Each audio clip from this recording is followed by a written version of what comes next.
We're now joined by Professor Natasha Holzhausen-Detroit, Professor for Public Management and Administration and Corruption and Crime Expert from the University of Pretoria. A very good evening to you, Prof. Another grim picture set again for South Africa when it comes to crime. And while crimes of murder and robbery have decreased for that period, Police Minister Newzroom Afrika rightfully said that generally the daily lived experience is still that of fear. Now, Prof, over 5,000 killings in that period, still very much too high. What did you make of these latest crime stats? Good evening, Martha, and good evening to all the viewers. You know, it remains unacceptable. We cannot be in a country where people literally fear for their daily lives. You know, it's unacceptable. Gender-based violence, crime within our communities. This is not what people signed up for when we went into democracy. I think it just remains unacceptable because crime just seems to be escalating. Although there are some wins, they fail to compare to all the losses that we are seeing. And speaking of some wins as well, Prof, you know, the minister was saying, look, there is some progress being made if we're seeing a decline in crimes such as murder and robbery as well. But as I mentioned as well, the numbers are still too high and, as you're saying, quite unacceptable. Another big thorn that the police just don't seem to be getting right is the matter of GBV or GBH crimes, as we see an increase in sexual offences too. The minister says these crimes, including child porn and sexual grooming, demand a renewed focus and urgent intervention. Hasn't this already been said before? I think it's as if it's the same song playing on the radio over and over again. And I think what is really needed is action. You know, put your money where your mouth is, so to speak, because it's the same narrative that keeps on repeating. Yeah, and also because if we're going to be repeating the same thing, but then still saying that, look, we are prioritizing it, but what the stats show is that the numbers are actually increasing. Interestingly, what the minister also mentioned was that he's fully aware, as we all are, that these crime stats reflect those crimes that have been reported. Many victims of gender-based violence or sexual offences as well don't go and report these crimes. What can the police do to encourage more reports? I think a decrease there is not necessarily showing progress, but also reflects that people aren't going to report these crimes. I think one of the most important aspects would be to, for example, have increased policing. But then I think, and this is probably one of the most critical areas, is to rebuild trust that we have with the police. Because I think, and also the larger criminal justice sector, because so many people are too afraid to go and report. It could be fear of victimization, so additional victimization in terms, and they've already suffered a lot of trauma, but then also building trust that the criminal justice system will not fail them. But then also I think that within a lot of our communities, it's still not acceptable to speak out. You know, it might be going against our elders, it might be going against social conventions. And we should create that safe space for people to be able to report crimes that has been committed against them. So not only a safe space within the police stations where these crimes are going to be reported, but also in our communities as well. Absolutely. You know, community centers, there should be facilities. There should also be psychological counseling available to those that are suffered the whatever was transgression that took place. Another major thorn, Prof, are police killings. We already have, you know, an issue with not enough boots on the ground. We also obviously don't want to see any more murders, but then police killings are also top there, with 22 police officers who were killed during that reporting period. 10 of those incidents occurred in Gauteng alone. What does that indicate about Gauteng when it comes to abiding with law and authority and police killings?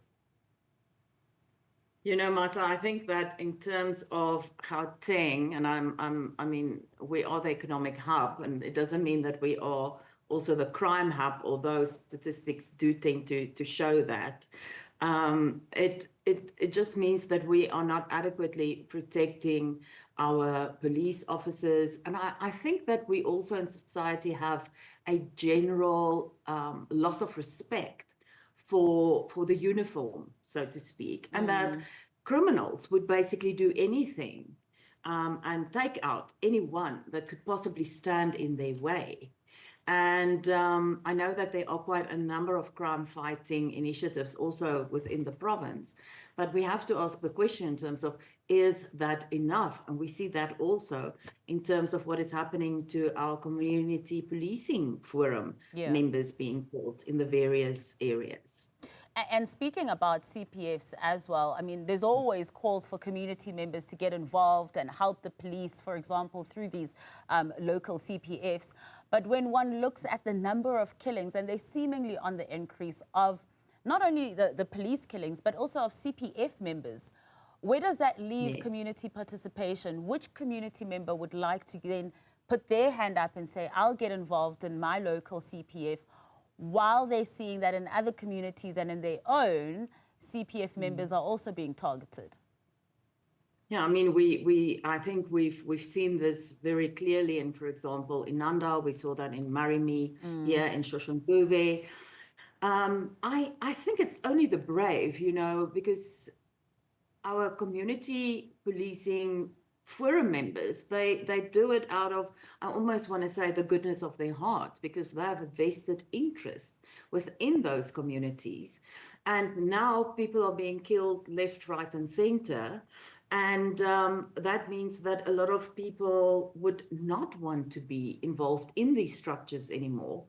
And I think that there are also a lot of things that could be done to try and empower our CPF members more, but this also relates then to closer collaboration, for example, with the police, infrastructure problems, but and that would also relate to more awareness programs. I think people, although our members would be protecting us, it's also the responsibility of our communities to showcase that we appreciate them and that we are fully aware of the risks that they are taking in order to protect us. You know, in more affluent areas, people can, you know, afford their own security companies, but not in a lot of our informal settlements, for example. That is not the option.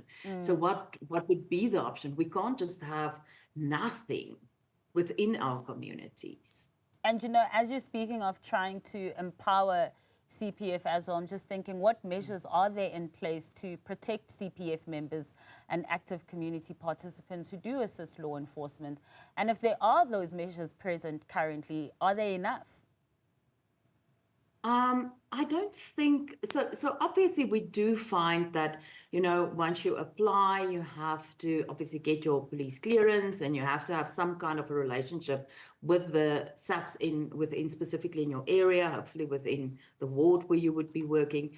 But I don't think there is enough being done, and it wouldn't take that much to create, for example, a safer space for our members, the community policing forum members, especially in our informal settlements, to feel safer. You know, we could use technology, resources.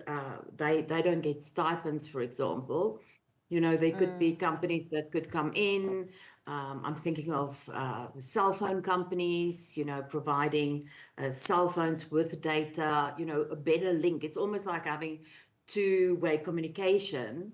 It's almost like the walkie-talkies that we could also have. I just think we don't have enough, and it's clear. I mean, if we see the numbers, and they are increasing in terms of the policing forum members that we are losing.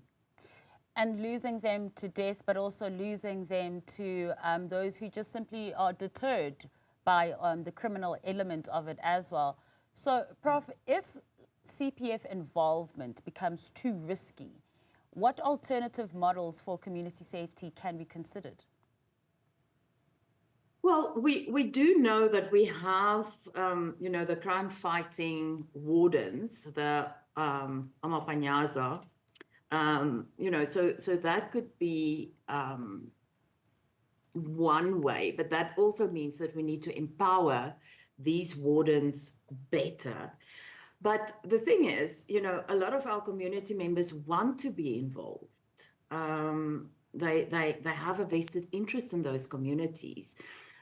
So we cannot just say we can't have any more community policing forums, because they do have a very important role to play. Despite all of I'm just going to use, it's like not wanting to be a whistleblower, but you have to blow the whistle. So I think that if we don't have that, then we would really have to consider then, apart from, for example, the wardens, more visible policing, so more police officers, more presence within our communities. So often even the police do not want to go into some of these. So I think we will just end up in total chaos, and it would be every man, woman, and child basically for themselves, because then a lot of these illegal syndicates will definitely get the upper hand if we remove our community policing forum members from our communities. A scary picture indeed, if that were to be the case. Prof, thank you so much for sharing your insights with us and joining us this evening on News at Prime.